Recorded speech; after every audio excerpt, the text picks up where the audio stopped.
All right. Good evening once more, and welcome to our Womb Care Clinic webinar. As Womb Care Clinic, we honestly believe that a woman's health and her wealth is actually tied to her knowledge about herself. And that's why, as Womb Care Clinic, we host these webinars where we discuss various topics that we believe are very helpful and ones that will empower a woman and even a family to understand the females in their lives better. On this week's webinar, we'll be talking about contraception after delivery. Basically, we'll be looking at what is the post-delivery period, when should one start contraceptions, what are the options that are available for them, and taking you through this womb care educational webinar. My name is Dr. Paul Mbamsoba. I am a consultant obstetrician and gynecologist. I'm also a fistula surgeon, and I'm a fertility fellow.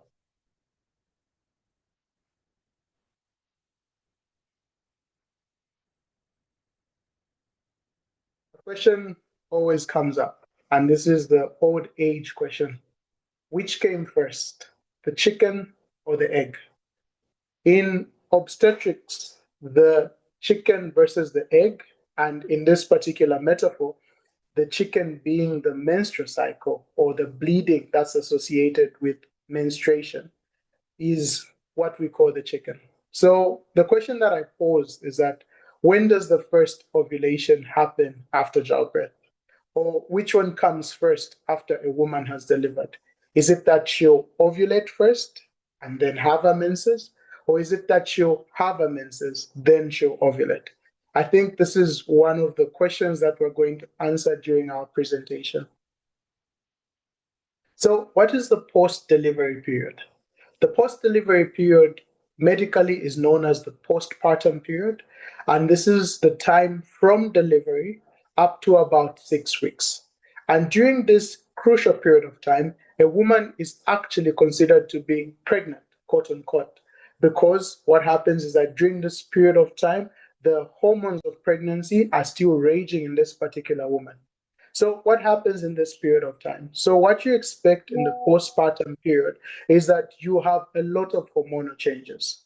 The hormones that were supporting pregnancy to start with are no longer as high as they are supposed to be, and these will start dropping. So, hormones such as progesterone, hormones such as estrogen will start dropping in the body because you do not need such high levels to support the pregnancy anymore since delivery has already happened. Then, of course, there'll also be physical changes. As we all know, a pregnant woman undergoes a lot of physical changes. Some are positive, some are negative. I've seen a lot of women complain about how their nose became big. Others are happy when they've got that pregnancy glow where their skin is much smoother, much more shinier. You know, if they used to have acne, their acne is gone. And for some, the opposite happens, you know, where the skin changes so much. So you find that there's also a weight gain that comes with that pregnancy, that post delivery period, or during the pregnancy itself. Women usually gain about 13 to 16 kgs on average, whilst others might gain more depending on where they started their journey from. So there's all of those physical changes that will begin to happen in the postpartum period when a woman will begin to shed off some of the weight that she had gained during the pregnancy itself. And then, of course, there are the major emotional changes that a woman gets to experience. A lot of a woman's emotion is actually tied to her hormones. And that's why you find that for some women, as they're approaching their first day of menstruation, they go through so many mood swings, they go through these moments of anger. Why? Because there is a drop that begins to happen even in the hormones that were supporting them. So you find that even in this postpartum period, there are changes that begin to happen even emotionally, where some women might have episodes of sadness, might have episodes of elation, you know, some moods that do not particularly make sense at the time. But you find that because of the changes that is happening through all these hormones that are coming down that we're supporting pregnancy, you find that women will go through all these emotional changes. So when does fertility return after one delivers? The chicken or the egg? And the simple answer to this question is that the egg always comes first. So that is something that is very important to know. That before even one starts their menses, what is going to happen is that ovulation will take place. So that is something that is very important for women to know, that they will ovulate even before they have their menses. So what does that mean? That simply means that somebody might get pregnant without knowing that they're actually pregnant, whilst they're still just waiting for their periods to come, and their periods don't even come. So you find that in most women after delivery, you find that couples resume sexual activities usually after 6 weeks. If it was uncomplicated, if the woman is feeling well and healing has taken place. And when it comes to ovulation in particular, it is very important to note that a breastfeeding woman and a non breastfeeding woman will have ovulation return at two different periods of time. What is important to understand that with breastfeeding, there are hormones that are produced in the woman's body, such as prolactin in particular, and this hormone, which is the hormone of breastfeeding, causes the ovaries not to produce any eggs, and it is what contributes to a woman not releasing eggs early if she's actually breastfeeding. So you find that in women that are exclusively breastfeeding, their first ovulation might occur 3 to 4 weeks after delivery, or on average about 45 to 94 days. And menstruation usually follows ovulation if pregnancy does not occur. So, in terms of signs that a woman might feel during the time when she's actually ovulating, even in the postpartum period, is that there might be changes that she experiences to the discharge that she's having, away from the discharge that comes with a woman who has delivered, which undergoes various changes where the discharge is usually reddish. From it being reddish, it turns a bit yellowish. From it being yellowish, it turns white in nature. Then there might be changes in body temperature because every time at about the ovulation period, there is a rise of zero point 0.5 to almost a degree that happens in a woman's body temperature. Then there might also be an increase in her desire to engage in sexual activities. So, what are the dangers of a short interpregnancy period? So when we look at interpregnancy period, we're looking at the time when a woman delivers to the next time that she actually conceives again. And this period, the interpregnancy period, allows for a woman to regain herself, to come back to her normal self, if I can put it that way. Why? Because as we all know, pregnancy is very demanding on a woman. It is extremely demanding. The amount of nutrients that the baby actually gets from the mother is exhausting on the mother, and it can be depleting to the mother. So the interpregnancy period, the time in which a woman is supposed to rest, according to the World Health Organization, is defined as a period of about 24 months or 2 years. Other associations bring it down to even about 18 months or 1 year, 6 months from the time that she delivers to the next time when she can conceive or start having another baby. So you find that it is important to have this long interpregnancy period. Why? Because this allows the woman to recover physically. This allows her body to return to its normal state, to build up even some of the nutrients that she was expending and giving to her baby during the time when she was pregnant and even during the breastfeeding period. This allows her as well to recover both physically and mentally. And this period of time also allows her for her to bond with her baby. So, what are the dangers if you've got a very short interpregnancy period? And this is a period less than 24 months or less than 2 years from the time that you actually delivered. So, you find that there are complications that can affect the baby, and these include preterm delivery, which is a baby that is born before the age of 37 weeks. You find that the baby can have a low birth weight, which means the baby is born at the time when the baby is supposed to be born, but however, the weight of the baby is much smaller than that which is expected. And this can happen, why? Because the mother has not built up enough nutrients within her body to support the particular pregnancy. The baby might also be smaller for the size of the age of the pregnancy. As well, this comes down to the nutrients that are supporting this baby. And then also you find that there are complications such as death that can happen to this particular baby. And this all comes down to the nutritional support that the baby was receiving in the womb. Then there are complications that can also happen with the mother. Some of these complications are due to a poor nutritional status from the mother. Just like I said, the period of pregnancy, the period of breastfeeding is such an energy demanding period. It is a time when a mother uses a lot of energy, she uses a lot of her stores inside to give the baby and to carry this pregnancy. So if one has a very short interpregnancy period, you find that even before they can rebuild those stores of energy, that they are already being depleted by the next pregnancy. So the mother might have a poor nutritional status. You find that due to this short interval as well, the physical toll might be there on the mother. The mental toll as well might be there on the mother because she's not recovering properly.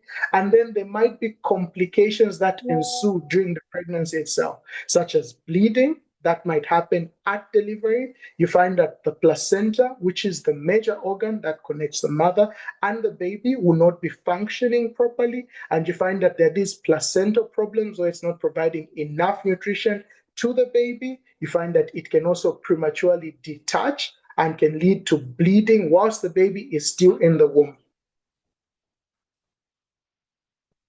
So, when can one start contraception? So when one can start contraception, number one depends on the choice of contraception. And it is very important for every woman, for every mother to know is that they've got a say on the type of contraception that they would like. And even as you go in for your contraception counseling, it is important to have an honest and frank discussion with your clinician about which contraception you would like to take. And your clinician will give you advice on which contraception is suitable for you, depending on your medical conditions, if you have any, or depending on what day that you go and consult within your postpartum period. So, therefore, one size does not fit all. Just like everything in health, just because Mrs. X got this doesn't mean Mrs. A is supposed to get the same thing. So, health and contraception are tailored to you as an individual. So, when can you start? The simple answer is that you can start it immediately you just deliver.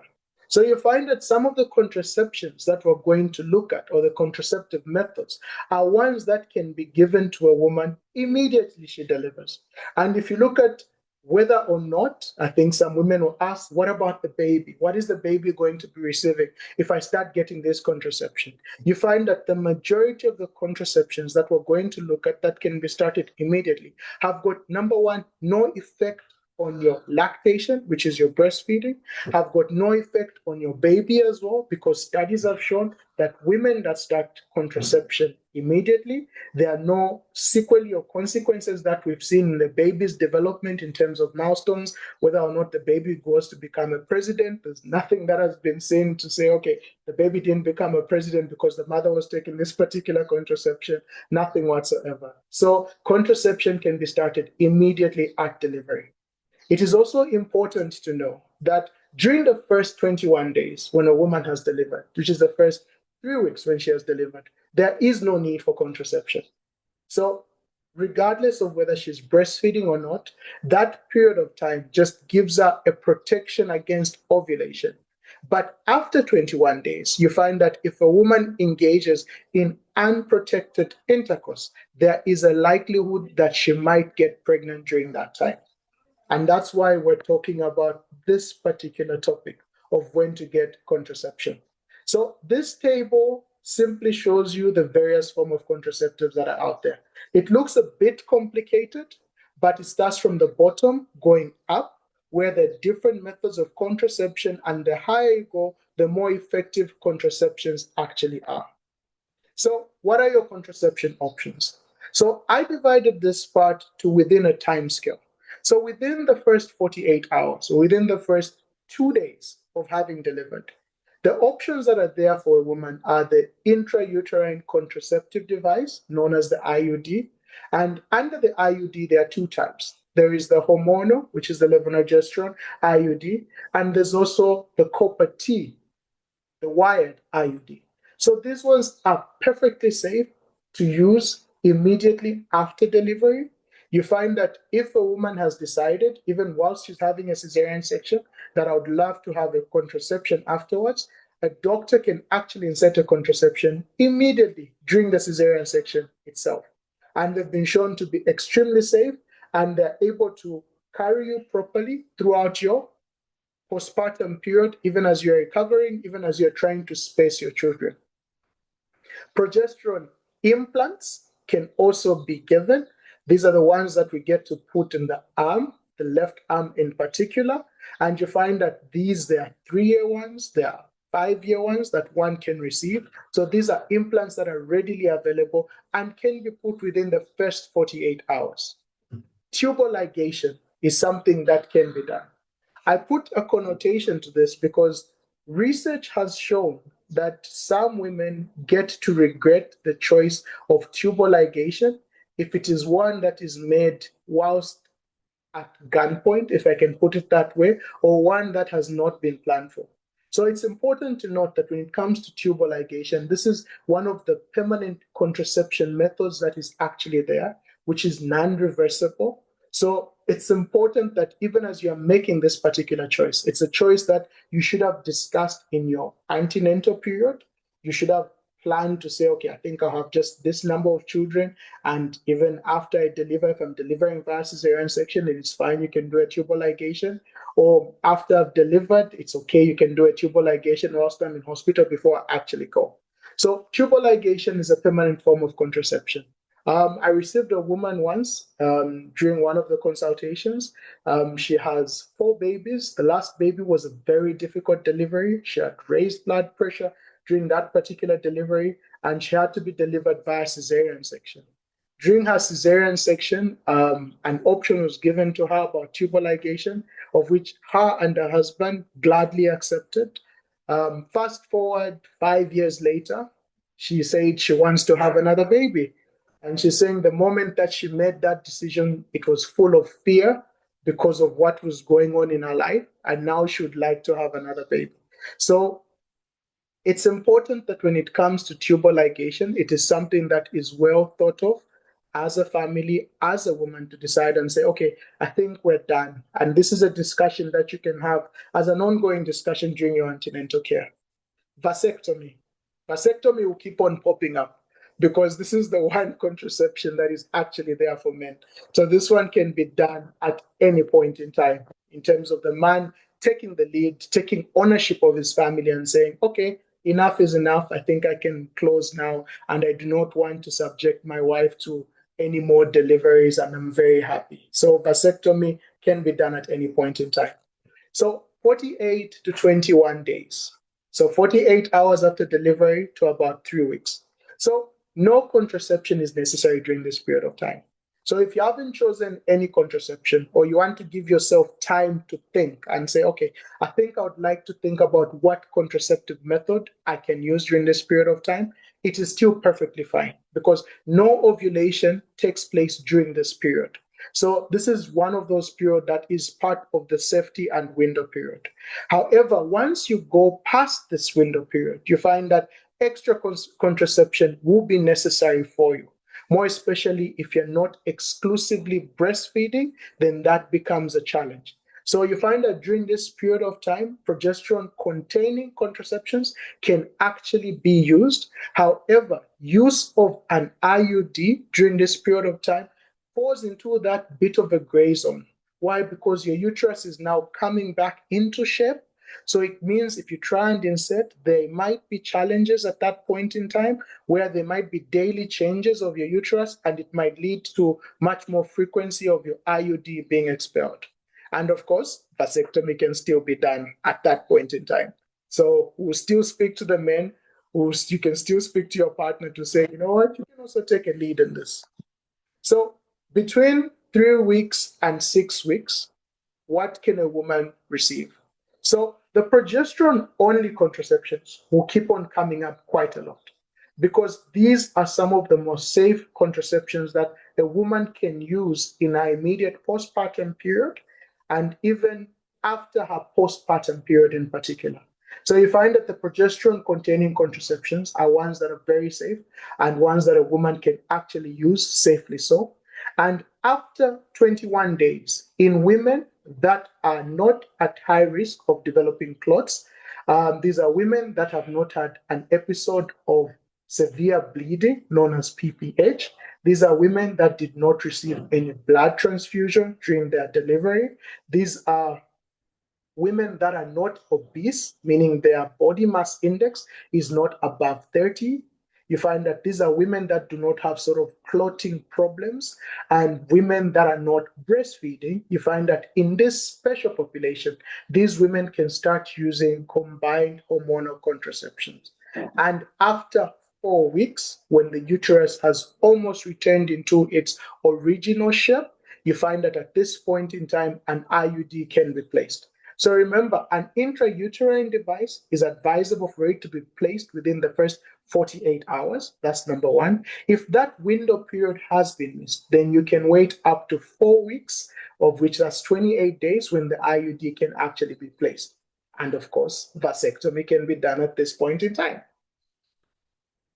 So now when it comes to the 6 weeks to sort of 6 months period, and this period ideally is a time when women are exclusively breastfeeding.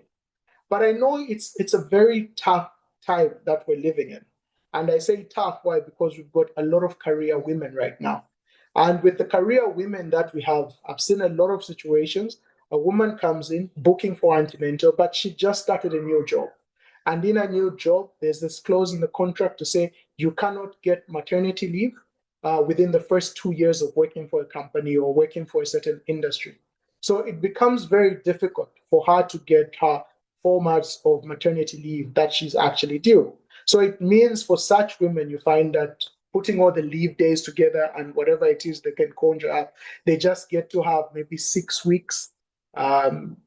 If things go very, very well and they've got a good boss, they can actually go up to about 8 weeks. So you find that during this period of time, they might be exclusively breastfeeding. Others might be even starting to sort of wean off their baby to sort of expressed milk. Why? Because they'll need to get back to work. So there's a protection that is known as lactational amenorrhea. So, which is basically protection against pregnancy due to the fact that a woman is actually exclusively breastfeeding. And in these particular women that choose that method as a form of family planning, you find that the rates of pregnancy or the rates of pregnancies happening or it failing is about 0.9 to 6.6%, which has got very, very good outcome. However, there are very specific factors that need to be met for this method to be extremely effective. And you find that there should be a period of 6 months in which the woman hasn't seen her periods. Because remember, once you see your periods, it means before that, what had happened is that the egg actually came. And if the egg comes out, it means your fertility is back and your chances of getting pregnant are starting to increase. So you find that these women shouldn't have seen their menses, and these women should be less than 6 months because that is the ideal period of time for exclusive breastfeeding. And when it comes to your breastfeeding intervals, you find that during the day you shouldn't go more than 6 hours, 4 hours without breastfeeding the baby. And at night you shouldn't go for more than 8 hours, 6 hours without breastfeeding the baby. So you find that you're in this very tight window where everything has to be ticked in order for things to be okay with you. So it's quite a challenging thing when it comes to lactational amenorrhea, and more especially with the modern day woman, some of which are providers in their families. But when it comes to other contraceptions that can be used, you find that from 6 weeks onwards, the combined hormonal contraceptions for women that are actually fit for them can actually be used. And the IUD can also be used. The progesterone containing contraceptions can also be used for these particular women. A choice in terms of tubal ligation can also be made quite comfortably so. Why? Because a woman has a time to think and process on whether or not she would like to expand her family some more. And of course, vasectomy can still be done during sort of this period of time. Finally, after 6 months, you find that it feels like almost open market. We did a webinar, which you can find on our YouTube channel, where we delved into these contraceptions and what contraception is good for which type of a woman in terms of what you're looking for, and the basic side effects of all these listed hormonal and non-hormonal contraceptions. So after 6 months, you find that it becomes more or less like an open market where a woman can actually decide on the various form of contraceptions that are available to her. So you find that IUD at this point in time can be used. The hormonal containing IUD, the copper T IUD, those are ones that can be used. Each one of them has got its own advantages and disadvantages. The goodness is that these intrauterine devices are extremely effective with a failure rate of less than 1%, 0.1%, if we're trying to be precise. But remember, with any contraception, there is a failure rate. So there shouldn't be any one contraception that we can jump onto and say, okay, with this one, I can never, ever, ever, ever get pregnant. I am safe for the rest of my life. Each one has got its own failure rate. Then there are the progesterone containing contraceptions. With the progesterone containing contraceptions, the main idea with progesterone is that one, prevents ovulation. Number two, it increases the secretions, which is the mucus, which prevents sort of passage of the sperm into the birth canal. And you find that with these, they are the intrauterine, which is the levonorgestrone. There are the implants, which is the Jadel, which can be inserted, very, very common. There are also the pills and the injectables that an individual can use. And then there's the combined hormonal contraceptions. And these are the ones that contain both estrogen and progesterone. And they sort of get to strike a balance in sort of interrupting with ovulation in particular. And of course, there are the permanent forms, such as tubal ligation and vasectomy. And please, I would like to emphasize this. When it comes to tubal ligation, it's very important that a lot of time is taken with this particular contraception method because it is non-reversible. Even though when it is done, there are still chances of you having a child through IVF, but it becomes a little bit more of an expensive venture for you to actually have a child. But that option is definitely there. So spend time, think about it, even as you are planning for this, have a discussion with your partner. Most importantly, it's the woman's choice, and it's as simple as that. So, a few facts about post delivery and contraception. So, IUDs can be inserted immediately after delivery. That is something that is very important, whether it's vaginal delivery or cesarean section, including the progesterone only implants, they can be inserted immediately after delivery. And compliance is much better for women that actually get to insert them as soon as possible.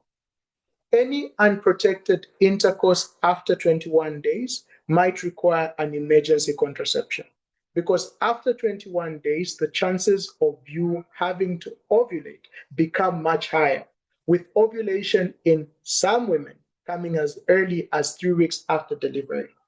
For the progesterone containing contraceptions and even the IUD, they do not affect milk production and they do not affect the development of the baby. Combined hormonal contraceptions, the best time to initiate them is usually after 6 weeks after delivery. Why? Because at this point in time, the woman is out of that pregnancy state and her body has fully recovered. So for these ones, it's important to initiate them 6 weeks after delivery. They can be initiated earlier for a special group of women. These combined hormonal contraceptions have got no effect on milk production or even the baby's growth or development. When it comes to lactational amenorrhea method, which is a natural family planning method, where a woman just puts it upon herself that I shall exclusively breastfeed for at least 6 months.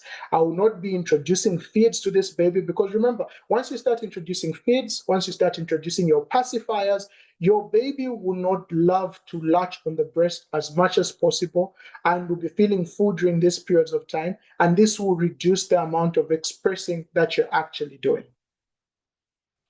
So when it comes to the progesterone on the implants, these can also be inserted immediately after delivery. That is something that is very, very important. So when it comes to BTL, female sterilization, you find that it is a very safe option.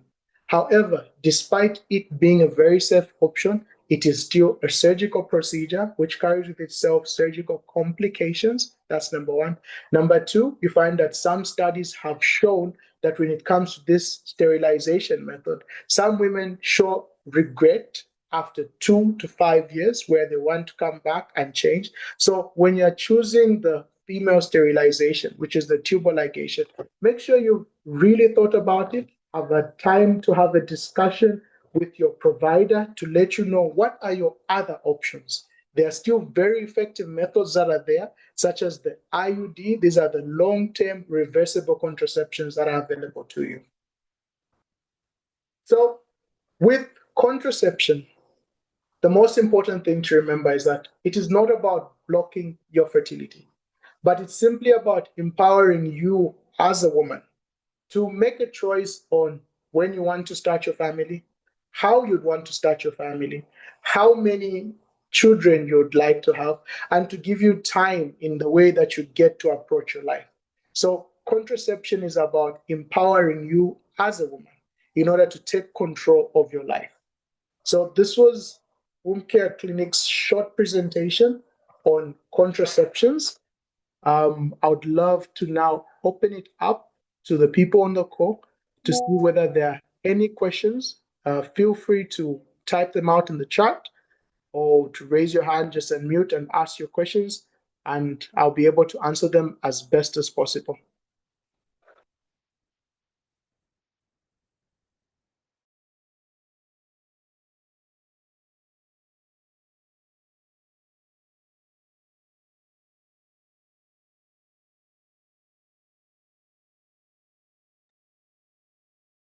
Any questions, any clarifications when it comes to contraceptions in the post-delivery period?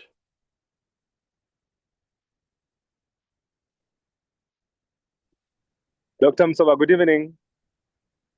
Good evening. Sounds like Dr. Sasa. Yeah, that is I. Thank you for the presentation. Very nice, very nice. You're most welcome. I just worry. You keep on talking about vasectomy. We are scared.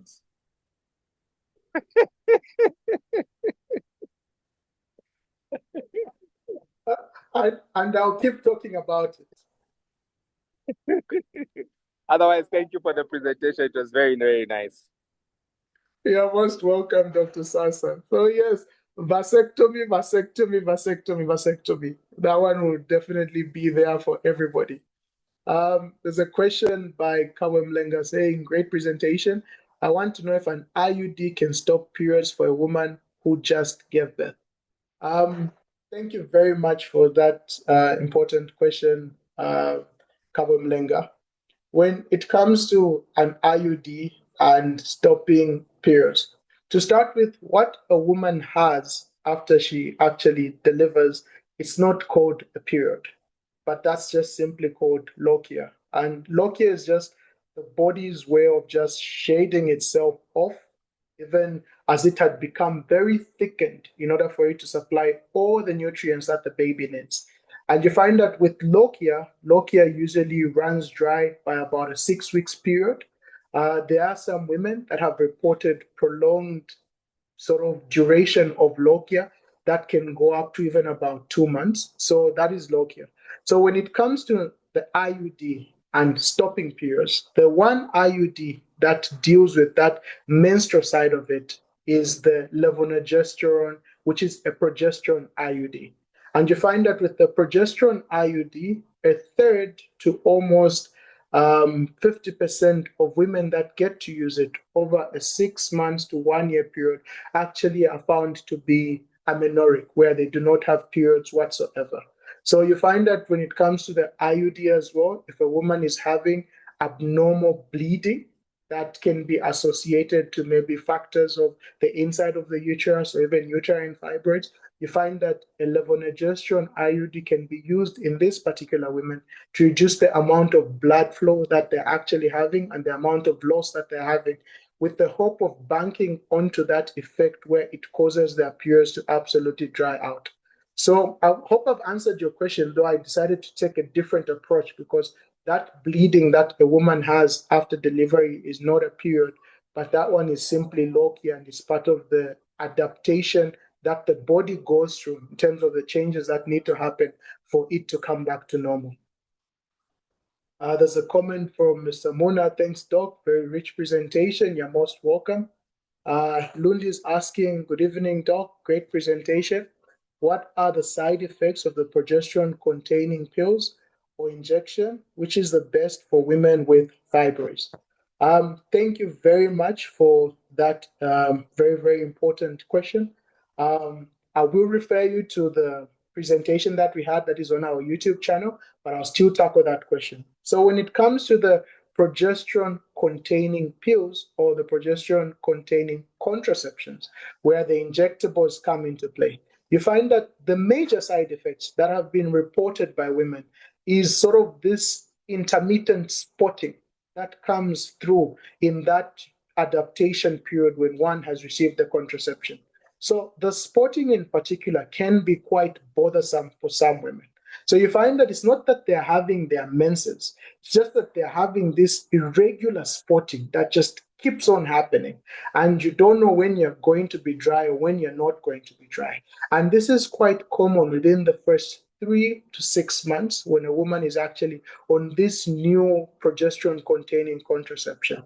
But you find that for some women, they do not experience that particular spotting. And you find that for others, after they've gone through that particular spotting in that we're talking about, they get to not even have their periods. So they become amenorrheic, where their periods just disappear. Then they start complaining again that where are my periods gone? And then the worry comes into play. It's like, am I pregnant? Or ndepe minakwisa, where am I breathing from? There's that question that is asked. So when it comes to the best option in terms of what's there for women with fibroids, you find that the progesterone containing contraceptions are very good. Why? Because they cause that drying up and they sort of cause this cut of estrogen in the system.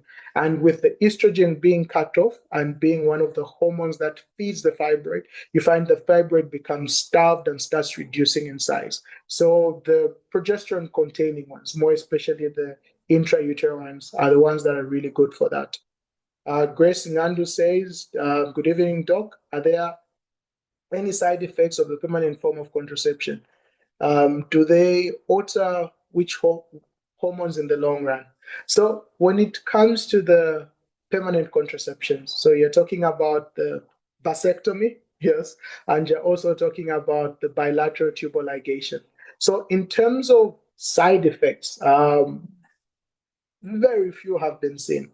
One of the uncommon side effects that is there, and this is one that is very rare, happens in less than 1% of women, might lead to sort of a reduction in hormones, more especially if the person that did the procedure did not use a good technique and sort of obstructed the blood flow that's supposed to go to the ovaries. But overall, 99% of well done tubal ligations, you find that there is no impact on the hormones whatsoever.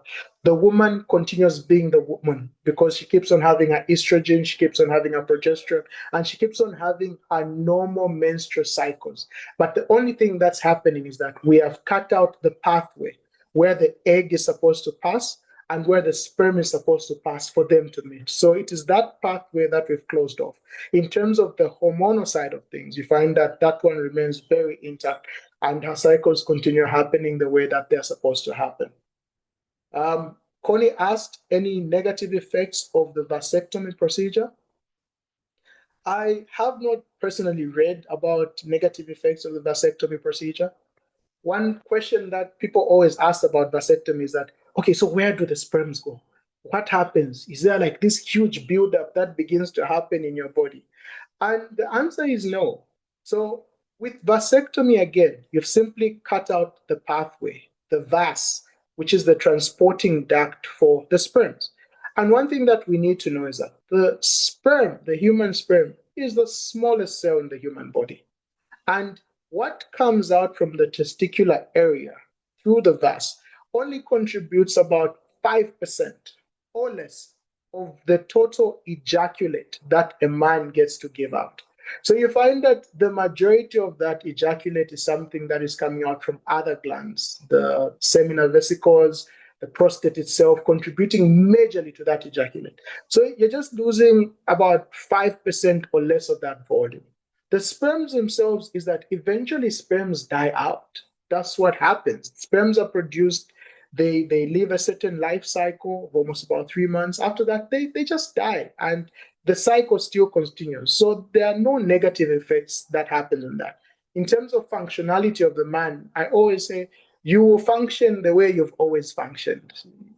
If you were not functioning well, you find that you will not function well. But however, you find that for some men, it has even given them a more positive effect in the way that they get to function because they stop worrying about the fact that they might get somebody pregnant. So it gives them a free mind, and the free mind is something that is very helpful.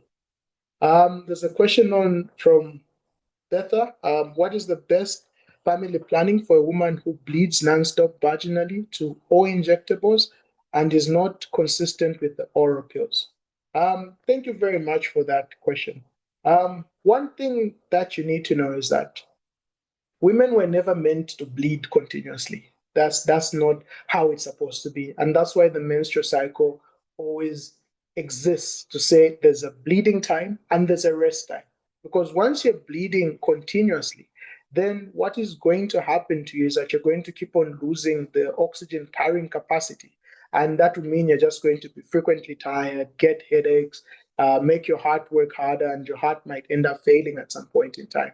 So when it comes to contraception, that's why contraceptions are supposed to be tailor-made towards an individual. And considering the challenge that you're talking about, the woman is constantly bleeding with the injectables because these are some of the complications that can happen with the injectables. But remember, even these have got a window period in which you get this particular contraception. And there's a way of managing these particular contraception sort of side effects that a woman might have. We've got a very good stepwise approach that is there. One thing that I can advise to such a woman is that maybe try the copper IUD. For that one, you find that the major side effect is just that heavy bleeding that might be there whilst you're having your periods, but nothing after that because it works during that period of time, causes this inflammation within your uterus. So maybe that would be my piece of advice. But please sit down with your provider, have a good conversation so that they can go through even the stepwise approach to how you manage a patient that has got this persistent bleeding. There's a question from Irangi saying, thank you, doctor, for this excellent presentation. What about polymenorrhea? That persists for 6 months or months after 6 weeks postpartum. So frequent bleeding that begins to happen. So the idea is whenever there is this heavy bleeding that a woman is having, you always need to come down to the drawing board. You always need to sit down and have a conversation and reevaluate the patient. Because there's so many things that can happen during the delivery process that can affect even the recovery of a woman afterwards. So always go back to the drawing board. Sit down to say, okay, what is happening? We know bleeding happens from the uterus. So that's usually a very safe place for one to start evaluating, saying, okay, what's going on with this uterus? If the uterus is fine, physically, anatomically, there's nothing wrong with it. Then you come down to say, what makes a woman bleed? You start looking at the hormonal side of things, the hormones that get to feed the ovaries that get to act and produce hormones that feed on the uterus, to try and look at this system and say, what's going on with this particular system? How can we manage and manipulate it? So what I'm trying to say is that the question is very loaded and it can't be easy to answer at once. But there needs to be a very stepwise approach to try and figure out, first of all, Why is there this persistent and heavy bleeding that is happening? And then how do we start taking care of it through this stepwise approach? So with this one, I'll say sit down with your provider. Let's do a step-by-step approach to see what can be the cause of this particular bleeding. And then, of course, there are interventions that can be put into play. Remember, you just don't jump to hormones, hormones, hormones, hormones. You need to understand which among the system has gone wrong. And if it has gone wrong, why has it gone wrong? And then how do we correct the wrong that has just happened? Takuza says, well done, Doc. We're grateful. You're most welcome, Sister Takuza. Betha says, thank you very much. It appears there are no questions in the chat box. I hope I answered them. Remember, this is a recorded session, so we'll definitely share it even on our YouTube channel, on our Facebook and Instagram. We'll share this. So it's just important to know that which came first, the chicken or the egg? And the answer is it's the egg. So there are always times when a woman is waiting for her period to come. And before she knows it, a bump starts growing, or she starts having nausea, and she starts getting sick. And she does a test and she's pregnant, and she becomes very shocked at why she got pregnant. So, even in that postpartum period, one of the major take home messages is that pregnancy can happen or ovulation can happen in as early as 3 weeks in some women. And if it can happen that early and one decides to engage in sexual activities, meaning pregnancy can actually happen. Remember, you're coming from a pregnancy journey. So there's something within you that has the ability to get you pregnant. So that can also happen. So it's just important that throughout antenatal, let's have the discussions with your providers. As health practitioners, let's have discussions with our patients to say, what contraception are you going to use in the postpartum period? Because there is a healthy inter-pregnancy period when one is supposed to rest, when the body is supposed to recover, when the baby is supposed to receive the full attention of the mother, or the nutrients that need to happen need to be given to the baby. And this period is very important for the mother to recover physically, mentally, emotionally from the 9 months in which she's been through this heavy journey, that Ababembase type of journey. So that's very important. So let's continuously have these discussions, and let's see how we can have healthier, more educated women, healthier and more supportive partners, even in the journey of life. Thank you very much, and a very happy festive season to all of you. And I wish you a lovely week.